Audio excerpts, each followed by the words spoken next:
कल तक यानी 2021 तक हम लोग वामसेक संगठन को बहुत ज्यादा महत्वपूर्ण मानते हुए उसके द्वारा संगठित शक्ति निर्माण करने पर ज्यादा से ज्यादा समय, बुद्धि, पैसा, हुनर लगाते थे और संगठित शक्ति का निर्माण करने का काम करते थे।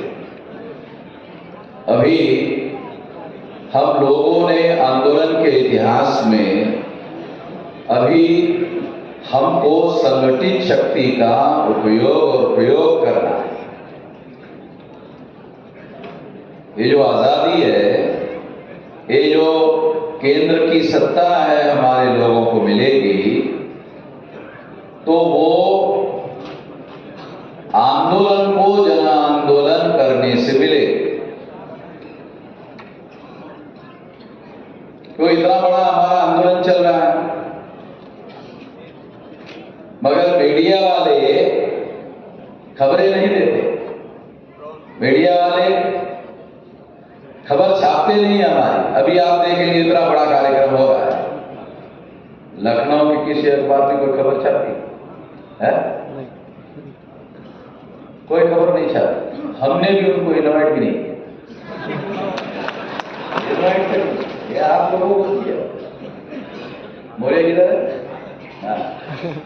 मौर्य के माध्यम से आप सभी लोगों को इनवाइट किया, क्योंकि मैं ऐसा मानता हूं कि आज का सबसे बड़ा मीडिया सोशल मीडिया है।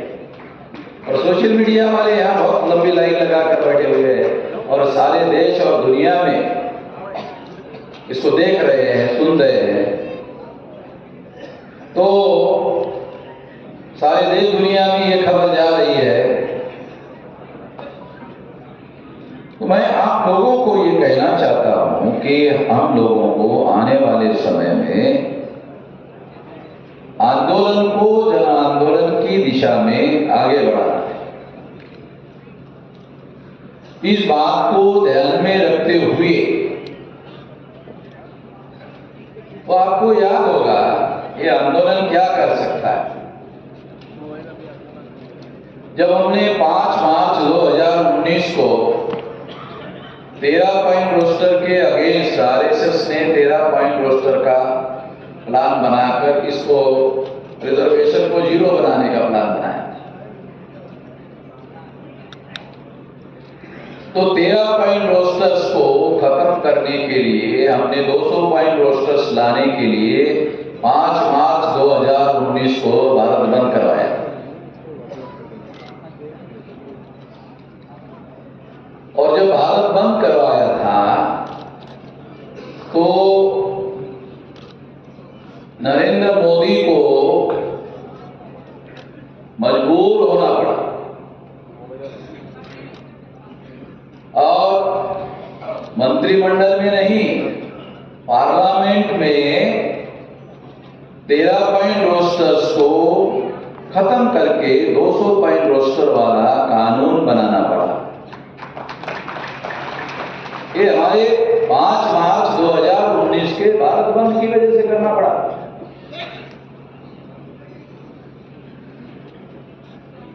नहीं तो आरएसएस के लोग, भाजपा के लोग इस बात के विरोधी लोग हैं, मगर हम लोगों ने इतना बड़ा भारत बंद किया, इतना बड़ा भारत बंद किया कि आरएसएस को, बीजेपी को संसद में संविधान संशोधन, ये छोटा मोटा मामला नहीं है, संविधान संशोधन करके 2/3 मेजॉरिटी से, यानी अपोजिशन के लोगों को भी इसका साथ सहयोग करना पड़ा और ये कानून पास करना। तो आंदोलन हम लोग किए और इस करने की वजह से 13 पॉइंट रोस्टर का मामला खत्म हुआ और 200 पॉइंट रोस्टर का मामला कानूनन बनाना पड़ा, लागू करना पड़ा। आंदोलन की बदौलत हुआ। ये छोटा मामला नहीं है, ये बहुत बड़ा मामला है। यानी 200 पॉइंट रोस्टर लागू करना ये बड़ा मामला नहीं है, क्योंकि आप लोगों को यही बड़ा मामला लगता है। ये 13 पॉइंट रोस्टर खत्म हो गया, 200 पॉइंट रोस्टर लागू हो गया, यही आपको बड़ा मामला लगता है। ये बड़ा मामला नहीं है। जिस आंदोलन ने 200 पॉइंट रोस्टर लागू करवाया, वो आंदोलन बड़ा मामला है। आपको जो बात समझाना चाहता हूं, हमारे समाज के पास, मूल्यवासी बहुजन समाज के पास हमारे अलावा कोई संगठित शक्ति नहीं है, कोई ऐसी संगठित शक्ति नहीं है जिसके बलबूते पर, जिसके ताकत पर, जिसके प्रदर्शन पर ताकत के केंद्र सरकार को मजबूर होना पड़े। ये हमारी संगठन की ताकत है, जिसके द्वारा ये काम हमने करके दिखाया। शेड्यूल कास्ट, शेड्यूल ट्राइब के 131 मेंबर पार्लियामेंट है, और अदर बैकवर्ड क्लासेस के भी कम मेंबर पार्लियामेंट नहीं है, वो भी 100-150 होंगे। वो सारे मिलकर नहीं कर पाए। देश का प्रधानमंत्री ओबीसी है, फिर भी नहीं कर पाया। उसके विरोध में आरएसएस ने फैसला किया और नरेंद्र मोदी देखता रहा, क्योंकि वास्तविक पावर नरेंद्र मोदी के पास नहीं है। नरेंद्र मोदी ए नॉमिनेटेड प्राइम मिनिस्टर है, not real prime minister. Narendra Modi real prime minister नहीं है। असली सत्ता नरेंद्र मोदी के पास नहीं है। वो तो डर के मारे मंदिर मंदिर जाता है और मरमट लगता है, इतना लंबा चौड़ा मंदिर, किधर ही हद हो गई। आदमी को गधा होना चाहिए, मगर गधे पर की कोई हद होनी। और इसको क्या कहता है नरेंद्र मोदी? आज तक की सरकारों ने भारत की महान विरासत और संस्कृति का काम नहीं किया। अरे मरमट लगाना संस्कृति है?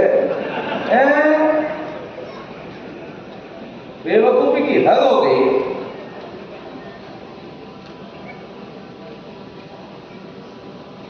मैं इसलिए आप लोगों को ये कह रहा हूं कि भारत की संस्कृति क्या सम्राट बृहदत्त मौर्य की हत्या करने के बाद जो वर्ण व्यवस्था, जाति व्यवस्था, अस्पृश्यता, आदिवासियों का सेग्रीगेशन, शूद्रत्व को पिछड़े वर्ग पर थोप देना, महिलाओं को दास घोषित करना और घुमंतु जातियों को बहिष्कृत करना, ये संस्कृति तुम लोगों ने बनाई। सम्राट बृहदत्त मौर्य की हत्या करने के पहले बात है। हमारे लोगों को, ये जो ब्राह्मण लोग हैं, भारतीय संस्कृति, अरे मगर भारतीय संस्कृति कौन सी? ये वर्ण व्यवस्था, जाति व्यवस्था, अस्पृश्यता, आदिवासियों का सेग्रीगेशन, महिलाओं की दास्ता, शूद्रत्व पिछड़े वर्ग पर थोपना, घुमंतु जातियों को बहिष्कृत करना, ये भारत की संस्कृति, ये भारत की संस्कृति नहीं है। ये भारत की संस्कृति नहीं है। मगर जब भारतीय संस्कृति शब्द प्रयोग किया जाता है और नरेंद्र मोदी जब करता है, तो हमारे देशवासियों में और विदेशों में एक मैसेज जाता है, जो ब्राह्मणों की संस्कृति है वो भारतीय संस्कृति। ब्राह्मणों की संस्कृति भारतीय संस्कृति नहीं है, ये तो विकृति है। ये मानव जाति के विरोध में षड्यंत्र है। मानव जाति को 4 वर्णों में बांटना, कोई कहेगा ये संस्कृति का काम है, ये सभ्यता का काम है, इंसानियत का काम है। न्याय का काम है, कोई भी नहीं दे सकता। क्या आपने ऐसा किया? आपने 6247 जाति के टुकड़ों में SC ST OBC को बांटा। और ये ऊंच नीच की जो विचारधारा है उसको ब्राह्मणों ने इतना ज्यादा प्रश्रय दिया, इतना ज्यादा महत्व दिया, इतना ज्यादा ताकत दिया, इसका समर्थन किया पूरी सत्ता और शक्ति का समर्थन करके, ताकि ये व्यवस्था दीर्घजीवी हो। तो तब से लेकर अब तक 2000 से ज्यादा साल हो गए, ये आज भी जीवित है। और जीवित क्यों है? क्योंकि जो लोग इसके पीड़ित है वो लोग इसको फॉलो कर रहे हैं। जो इस व्यवस्था के पीड़ित है, जो लोग इस व्यवस्था के विरोध में खड़े होना चाहिए, वो पीड़ित लोग इस पर अमल करते हैं अपने जीवन में। क्यों अमल करते हैं? क्या उनका भला होता है इसलिए अमल करते हैं? नहीं, भला होता है इसलिए नहीं अमल करते। तो अमल क्यों करते हैं? तो उनके दिमाग में ये जहर भरा गया कि मैं किसी जाति से छोटा जरूर हूं, मगर किसी जाति से थोड़ा ऊंचा भी। किसी जाति से मैं छोटा हूं, किसी जाति से मैं छोटा हूं, मगर किसी जाति से मैं ऊंचा भी हूं। तो कोई बात नहीं, मैं किसी जाति से छोटा जरूर हूं, मगर किसी जाति से मैं ऊपर भी हूं, ऊंचा भी हूं। इससे वो संतुष्ट हो जाता है, और संतुष्ट होकर जो ब्राह्मणों की विकृति है और मानव जाति के ऊपर लगा हुआ कलंक है, उस पर वो अमल करता है।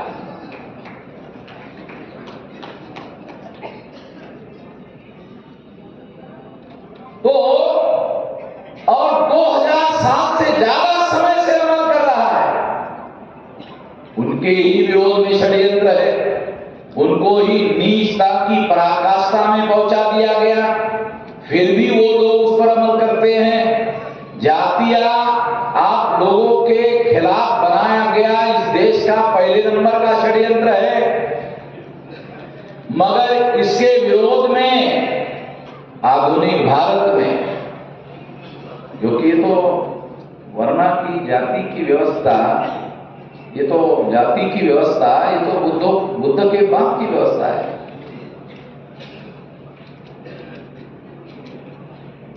तो इसलिए आधुनिक काल इस पर वास्तविक हमला जो है ज्योतिराव फुले के काल से शुरू होना है, और इसको बाबा साहब आंबेडकर ने संवैधानिक मैंडेट बना दिया। ये संविधान का आदेश है,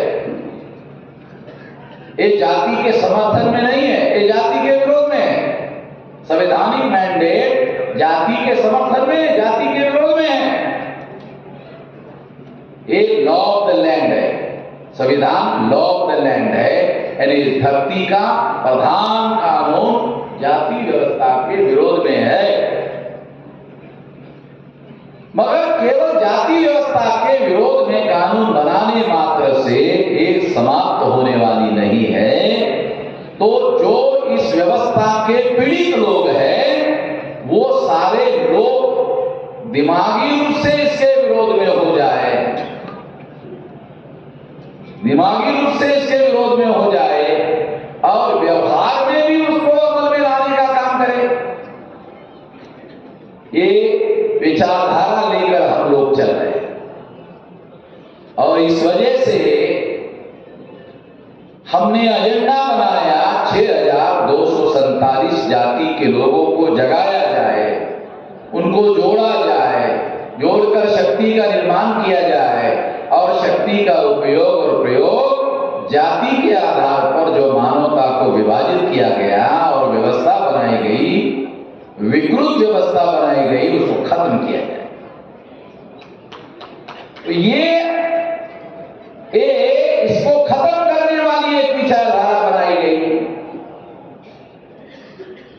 और इसके आधार पर आज इस पंडाल में शेड्यूल कास्ट के लोग हैं, आज इस पंडाल में मोस्ट बैकवर्ड शेड्यूल कास्ट के लोग हैं, एक्सट्रीम बैकवर्ड शेड्यूल कास्ट के लोग हैं, शेड्यूल ट्राइब के लोग हैं, मोस्ट बैकवर्ड शेड्यूल ट्राइब के लोग हैं, नॉमिनी ट्राइब के लोग हैं, एमबीसी के लोग हैं, ओबीसी के लोग हैं, और माइनॉरिटी के जो इनसे ही कन्वर्ट हो गए हैं, मुस्लिम है, सिख है, ईसाई है, बुद्धिस्ट है, जैन है, लिंगायत है, वो सारे के सारे लोग यहाँ रिप्रेजेंटेटिव के तौर पर है।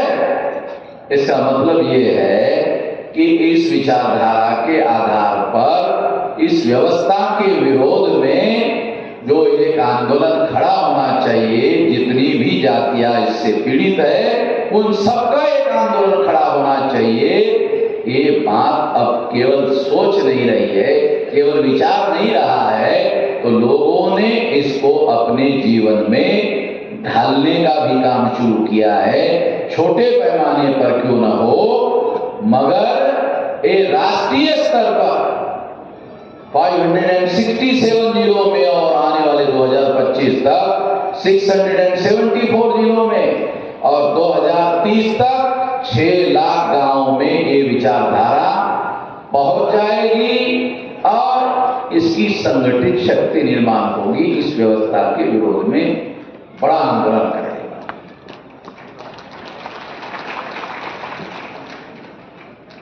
देखो, हम जो करते हैं उसका देश में कैसे परिणाम होता है। हमने एक विषय रखा, क्या राजपूतों का, क्षत्रियों का, जो मूल रूप से नाग लोग हैं, उनका संगठन बनाना चाहिए, ऐसा एक सब्जेक्ट रखा। तो आरएसएस ने राजनाथ सिंह को राजस्थान में भेजा, ये राजस्थान से हुआ है। राजनाथ सिंह जो है यूपी का राजपूत, उसको आरएसएस ने भेजा राजस्थान, जाओ, तो ये खतरा पैदा हो रहा है, राजस्थान वहां भेजा।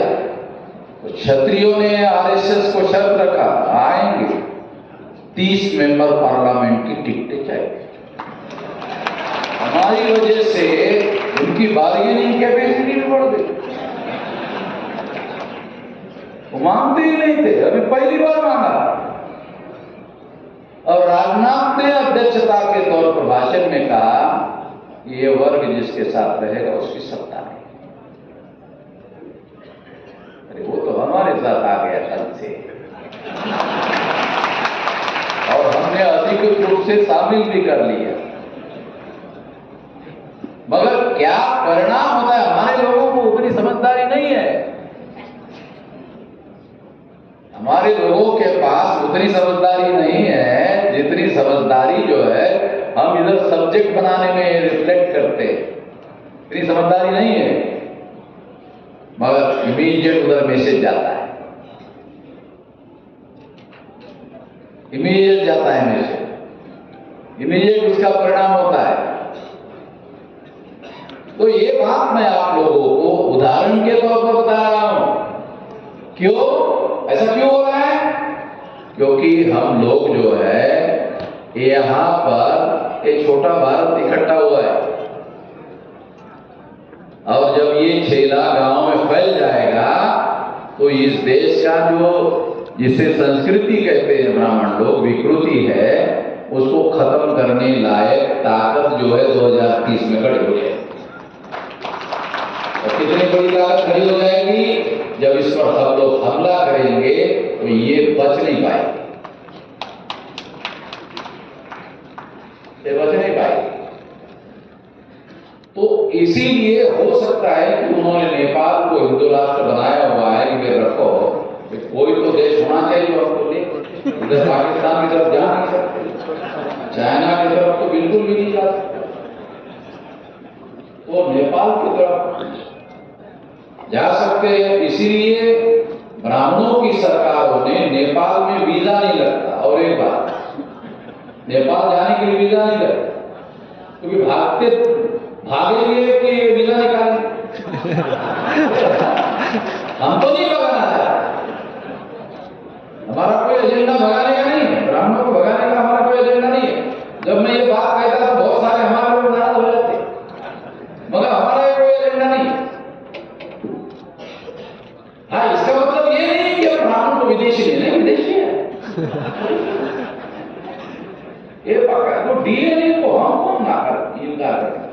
जो ब्राह्मण डीएनए के अनुसार विदेशी है, तो हमारे पास ऐसी कोई पावर ही नहीं है कि उनको उनका डीएनए चेंज किया जाए। कोई पावर हमारे पास है नहीं कि उनका डीएनए चेंज किया जाए। डीएनए के अनुसार वो विदेशी है, वो यहाँ रह सकते हैं, इंसान के पुत्र बनकर रह सकते हैं। ब्राह्मण घोषित करे कि नहीं हम इंसान हैं, ब्राह्मण नहीं, बस। अरे इंसान होना ही बहुत है, ब्राह्मण होने की क्या जरूरत है? मगर जब आप इंसानों में अपने को ब्राह्मण घोषित करते हैं तो दूसरों को नीचा घोषित करते हो ना। जब आप अपने को ब्राह्मण घोषित करते हो तो अगर आप दूसरों को नीचा घोषित नहीं करते तो ऑब्जेक्शन नहीं होता, मगर जब आप अपने को ब्राह्मण घोषित करते हो तो तब तमाम सारे लोगों को आप अपने से नीचा घोषित करते हो। ये ऑब्जेक्शन है, ये हमको बहुत ज्यादा ऑब्जेक्शन है।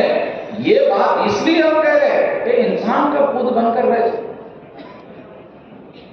वैसे ब्राह्मण लोग जितने भी बच्चे अमेरिका यूरोप में पढ़ने के लिए भेज रहे हैं, उनको ये मैसेज दे के भेजते हैं कि वहां पढ़ाई करो, वहां नौकरी ले लो, वहां का सिटीजनशिप मिलता है तो ले लो और आपको भी बुलाओ। ऐसा कह रहे हैं क्योंकि उनको मालूम है कि अमेरिका यूरोप वाले ऐसे ही किसी आदमी को अपने देश में आने नहीं देते। जब वीजा के लिए एप्लीकेशन करवाते हैं ना यूरोप अमेरिका वाले, वो पूछते हैं भिखारी है कि कुछ कमाई वमाई करता है, वो उधर बराबर। चेन्नई का पूछो, चेन्नई का मालूम, चेन्नई का रिजेक्ट किया, जबकि उसका इनकम होने के बावजूद भी, उसका इनकम था पर रिजेक्ट किया, रिजेक्ट किया। भाई काल्पनिक नहीं कह रहा, जिसका पर्याप्त इनकम नहीं होता है उनको ये लोग वीजा तक नहीं देते, आने नहीं देते, बराबर। सतपाल को मालूम है वो पैसे वाला आदमी है, अभी कम से कम अभी तो है।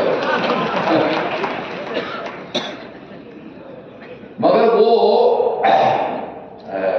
साउथ अफ्रीका में, तो साउथ अफ्रीका जो है वो अपने भारत से भी थोड़ा सा पीछे ही है, ज्यादा ये नहीं है। जो नॉर्थ अमेरिका है, वो नॉर्थ अमेरिका वो बहुत ज्यादा, जो सारी दुनिया में जो डंका बजता है ना अफ्रीका का, वो नॉर्थ अमेरिका।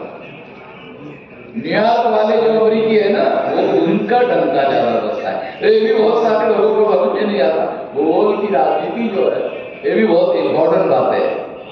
तो मैं आप लोगों को बहुत महत्वपूर्ण बात ये कह रहा हूं कि नरेंद्र मोदी ये कहता है कि भारतीय संस्कृति, अरे ब्राह्मणों की संस्कृति भारतीय संस्कृति नहीं है, ये अलायन लोग है, ये विदेशी लोग है।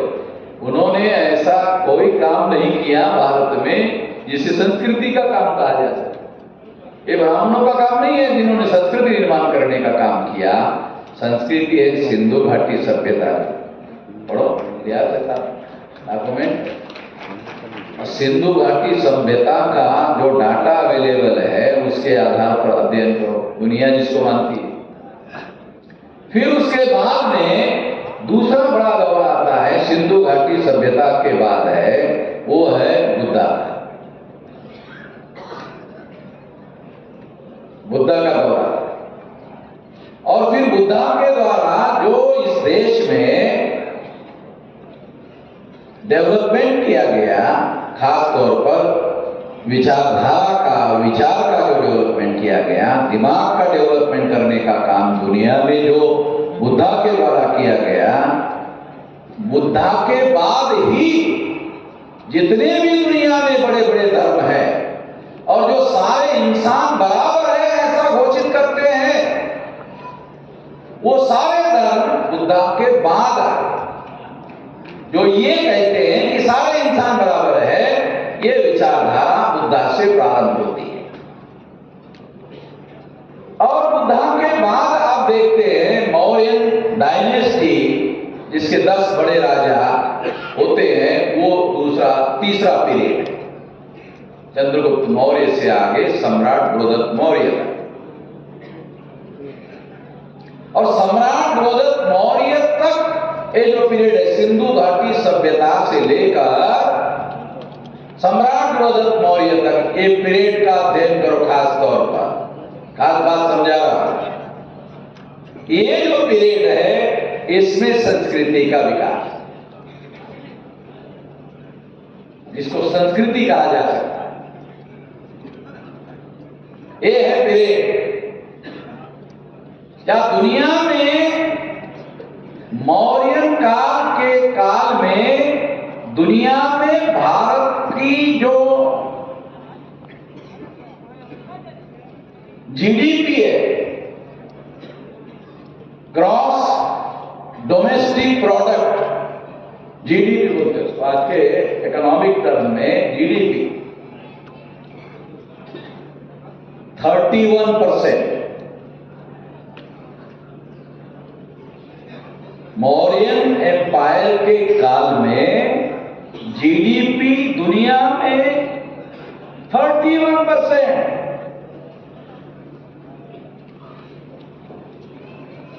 अमेरिका की इकोनॉमी दुनिया में सबसे बड़ी इकोनॉमी मानी जाती है, मगर अमेरिका की इकोनॉमी भी 31% अपने जीवन काल में कभी नहीं रही, कभी नहीं, आज भी नहीं है।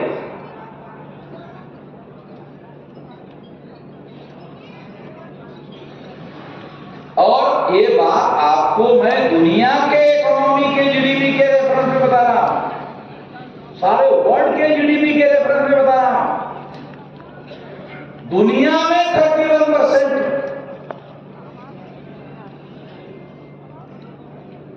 उसके बाद जीडीपी जो है भारत में ही, उसके बाद जीडीपी 31% जो है वो मुगल एम्पायर में।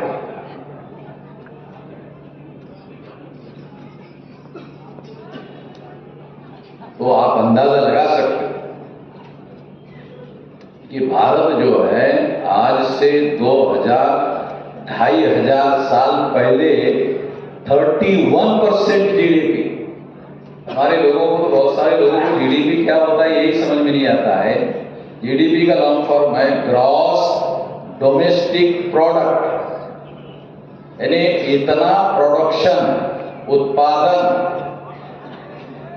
होता था, दुनिया में जितना उत्पादन होता था उसमें 31% अकेले भारत में होता था।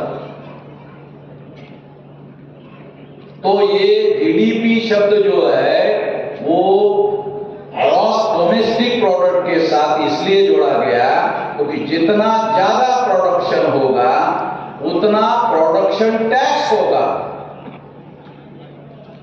जीडीपी, फिर जीडीपी के साथ टैक्स जुड़ा हुआ।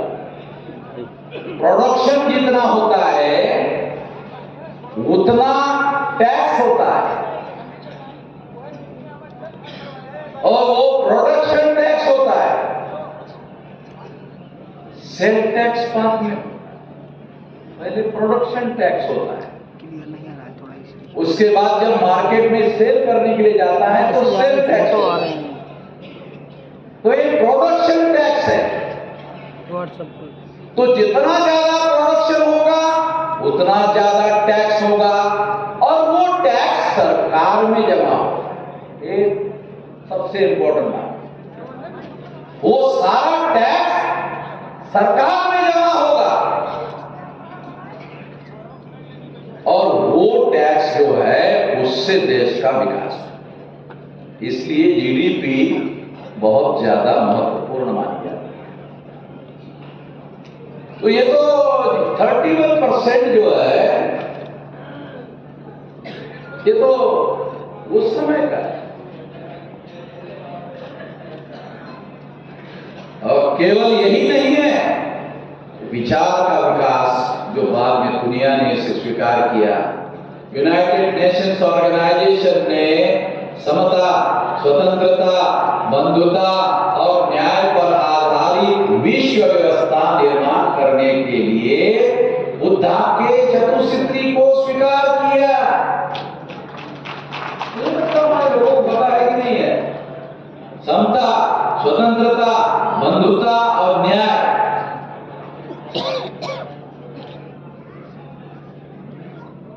ये हमारी विरासत है, ये हमारी संस्कृति है।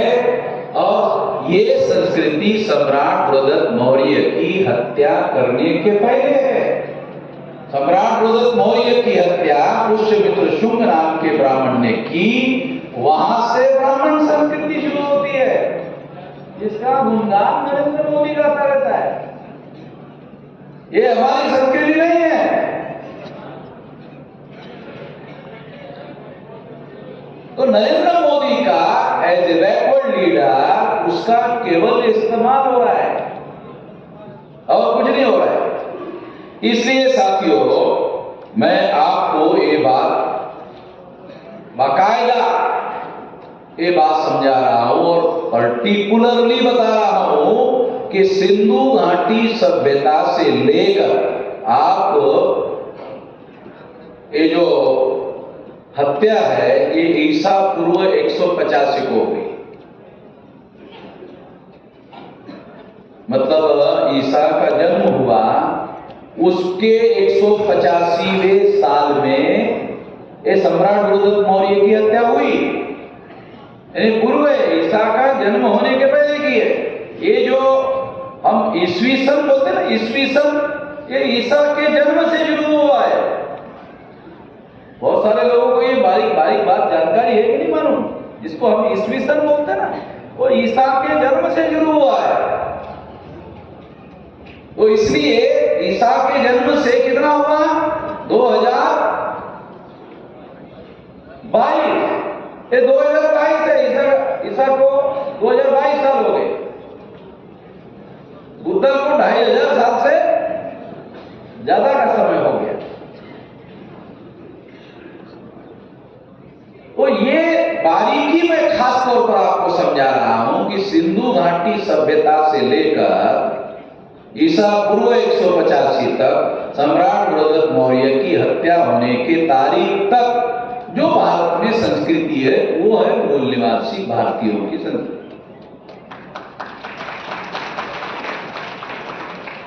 वो है जो नरेंद्र मोदी कह रहे हैं भारतीय संस्कृति।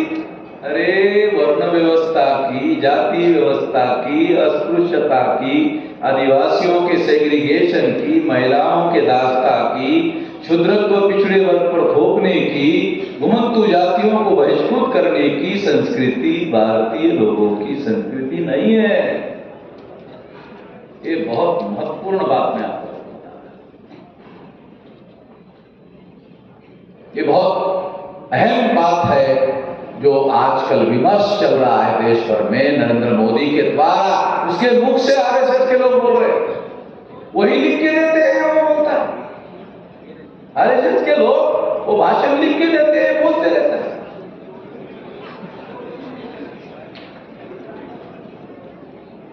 बोलने के बाद ही पता चलता है उसका नहीं।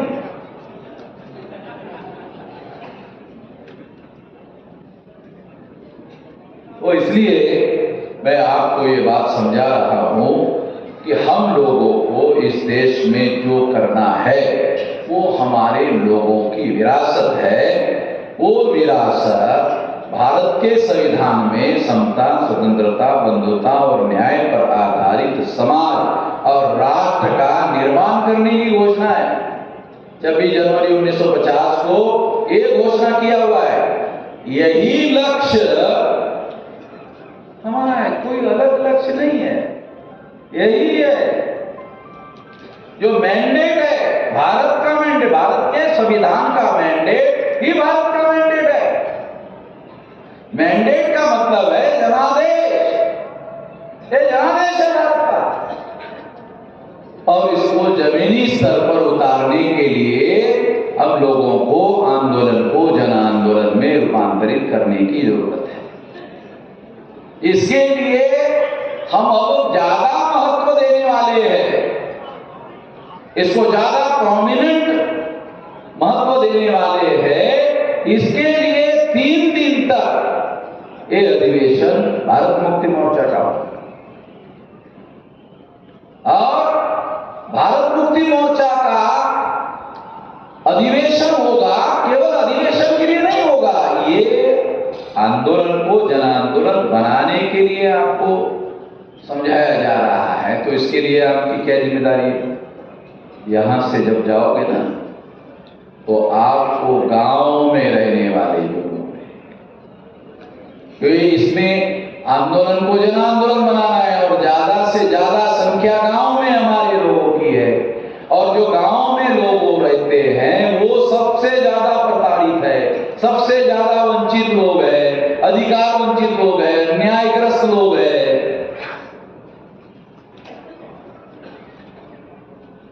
अभी ये माला ने बताया आप लोगों को कि उसको मैचिस की डब्बी लेने के लिए 7 किलोमीटर जाना पड़ता है गांव में। ऐसे हजारों गांव, लाखों गांव में, और आदिवासियों के तो 200% है ही है। तो मैं आप लोगों को ये कहना चाहता हूं कि ये सब बदलना होगा। तो ये तभी बदलेगा जो लोग इससे पीड़ित है गांव में रहने वाले, तो गांव के लोगों को इसमें शामिल करना है। तो आप लोगों की जिम्मेदारी मैं क्या बताना चाहता हूं कि आप लोगों की जिम्मेदारी क्या है कि संगठन को तहसील में ले जाओ, तहसील से ब्लॉक में ले जाओ, ब्लॉक से ग्राम पंचायत में ले जाओ, ग्राम पंचायत से गांव में ले जाओ। तो 6 लाख गांव का संगठन बनाना है। ये 2030 तक बनाना है, 2025 तक 6000 तहसीलों में बनाना है। अगर आप चाहो तो 3 महीने में बन सकता है। प्रत्येक कार्यकर्ता निर्धारित कर दे यहां कि एक तहसील मेरी जिम्मेदारी, एक तहसील मेरी जिम्मेदारी, 3 महीने हो गए। तो हमारे लोगों को अपनी सुस्ती छोड़नी चाहिए और फुर्ती धारण करनी चाहिए, क्योंकि जो बदलाव आप चाहते हो वो भाषण करने से नहीं होगा, संगठित शक्ति का निर्माण करने से और संगठित शक्ति का उपयोग और प्रयोग करने से, और उपयोग और प्रयोग विवेकपूर्ण तरीके से करने से। विवेकपूर्ण तरीका क्या होता है? तो 3.5 लाख लोग 6 अक्टूबर को आरएसएस के हेडक्वार्टर पर लेके गए, उनको अपने हेडक्वार्टर को लॉक लगाकर भागना पड़ा। इसको बोलते विवेकपूर्ण तरीका करके दिखाया। बहुत सारे लोग जो है 6 तारीख के पहले मुझे कहते थे, अरे दिल्ली में जाना चाहिए था, वाह समझ आए वामन निजाम को, वामन निजाम को समझ में आता है। अरे दिल्ली में जाना चाहिए, उधर नागपुर में आरएसएस के हेडक्वार्टर पर जा रहा है, कोई समझदारी है? 6 तारीख का हो गया, 7 तारीख के बाद चुप। जितने भी ऐसे बोलने वाले थे सब चुप हो। नरेंद्र मोदी और भाजपा के माए बाप तो उधर ही रहते हैं ना। नरेंद्र मोदी और भाजपा के माए बाप उधर ही रहते हैं। तो हमने सोचा सारे बच्चों को क्या पकड़ा जाए, बाप को पकड़ो, बच्चे जमानत के लिए आए जाएंगे। तो हमने बाप को पकड़ने का एजेंडा बनाया। ये हमारे लोगों को अभी जो वामसेव की मेधा है ना, वामसेव की जो सोचने की, समझने की और पूर्वानुमान करने की उसकी योग्यता है, इसके लिए तो मार्केट में जो लोग हैं उनको बहुत समय लगेगा, इतना आसान नहीं है। इसमें काशीराम जी की बहुत ज्यादा बुद्धि लगी, बहुत ज्यादा बुद्धि लगी। तो उनके लगभग जो है ना, यहाँ से ये पूरे बाल झड़ गए। वो क्या करते थे, यहाँ से ऐसे बाल लेकर यहाँ पूरा ऐसा झाड़ते। आपको मालूम नहीं है, मुझे मालूम है, मैंने देखा है। तो पूरे बाल ही नहीं, तो यहाँ के बाल ऐसा, यहाँ के काटते नहीं थे। पहले वो जो काटने वाला होता था ना, बाल काटने वाला, उसको यहाँ के मत काटना, यहाँ के काटने की जरूरत नहीं है और यहाँ के काटना नहीं है। तो क्यों? ये ऐसे ऐसे रखना। तो यहाँ के बाल जो है ऐसे रहते हैं। हमने अंदर से देखा है ना, बाहर वालों को पता ही नहीं कि ये कहां से है। तो उनकी मेधा इसमें लगी हुई है, उनकी बुद्धि इसमें लगी हुई है। और फिर बाद में बहुत सारी बातें जो है हमने अपने अनुभव से, जानकारी से, ज्ञान से और ऐतिहासिक समझ से बढ़ाने का काम किया और इसको आगे बढ़ाने का काम लोग लगातार कर रहे हैं। तो मैं आप लोगों को जो कह रहा हूं, आखिरी बात है वो ये है कि आपको ये रिस्पॉन्सिबिलिटी अपने ऊपर लेनी है कि ये नेटवर्किंग करना है, सोशल नेटवर्किंग करना है और जिले में, तहसील में, ब्लॉक में, ग्राम पंचायत में, गांव में संगठन बनाना है। संगठन बनाने के लिए केवल इस काम को लेकर आगे बढ़ने वाला एक आदमी ढूंढना है, ज्यादा नहीं, केवल एक आदमी ढूंढना है ताकि वो जिम्मेदारी का वहन कर सके। अगर एक आदमी को आपने ढूंढ लिया और एक आदमी ने जिम्मेदारी ले लिया, अगर जिम्मेदारी ले लिया तो वो फिर एक का दो करेगा, दो का चार होगा, चार का आठ होगा, ये बात बढ़ेगा, ये बढ़ेगा। तो इसलिए संगठित शक्ति का निर्माण करना जरूरी है। बदलाव जो है वो संगठित शक्ति से होता है और संगठन फिर जन संगठन। हम लोगों को ये बात ध्यान रखना है, भारत मुक्ति मोर्चा ये केवल संगठन नहीं, तो संगठन को जन संगठन में रूपांतरित करना है और जन संगठन को जन आंदोलन की दिशा में लेकर जाना है। जन आंदोलन से मामला हल होगा, जन आंदोलन से मामला हल होगा, क्योंकि राजनीतिक व्यवस्था में जो शेड्यूल कास्ट के लोग हैं, जो शेड्यूल ट्राइब के लोग हैं, वो 131 मेंबर पार्लियामेंट जो पूना पैक्ट के द्वारा पैदा किए गए हैं, वो सारे दलाल और बड़ुए लोग हैं। वो करने की तो छोड़ो, वो बोलने तक की उनकी औकात नहीं है। पार्लियामेंट में बोलने तक की औकात नहीं है। और बैकवर्ड क्लास के लोगों को तो ऐसा कोई रिजर्वेशन भी नहीं है, वो तो केवल पार्टी लेवल पर नॉमिनेट किए जाते हैं। तो इस देश में डेमोक्रेसी में हमारे लोगों को रिप्रेजेंटेशन ही नहीं है, तो उस सिस्टम के द्वारा बड़ा बदलाव संभव नहीं। बड़ा बदलाव का एकमात्र तरीका बचा हुआ है हमारे पास, वो एकमात्र तरीका है जन संगठन बनाओ और जन आंदोलन की दिशा में आगे ले जाओ। यही है अब विकल्प, क्योंकि वहां वो मैनेजमेंट नहीं कर सकते। आपके वोटों को खरीद सकते हैं, चुनाव जितवा सकते हैं, मगर खरीदे हुए लोग उनके समर्थक नहीं होते। ये ध्यान रखो, जो वोट खरीदे जाते हैं वो खरीदने के पहले से लेकर बाद में भी वो उसके समर्थक नहीं होते। वो समर्थक आपके हो सकते हैं, पैसा उनसे लेकर उनको वोट दिया, मगर समर्थन आपका करेंगे। क्योंकि जो वोट खरीदा जाता है तो खरीदने वाले के बारे में लोगों की राय अच्छी नहीं होती। वो वोट बेचते हैं मगर उनके बारे में लोगों की राय अच्छी नहीं होती। इसलिए वो जन आंदोलन में आपका ही समर्थन कर सकते हैं, मगर उस समर्थन हासिल करने के लिए जन संगठन चाहिए। ये भारत मुक्ति मोर्चा वो प्लेटफॉर्म आपको प्रोवाइड कर रहा है। इसके लिए ये 3 दिन का अधिवेशन चलाया जा रहा है और 2025 तक ये बहुत विशाल संगठन हो जाएगा।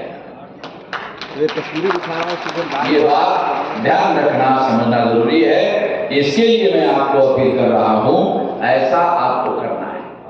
इतना ही कहना चाहता हूं। आपने मेरी बात ध्यान से सुनी, इसके लिए आभार, धन्यवाद।